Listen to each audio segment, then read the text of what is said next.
change our society.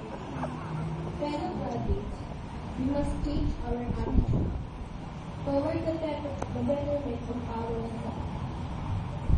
Dealing with other people, especially our own families, and of course, to the planet we live in.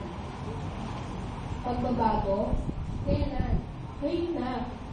Lahat ay aabante kung may pagnanais na pagbabago. Sino ang magsisimula? Ako, ikaw, tayo mismo. But let us not forget to be grateful to our parents and teachers.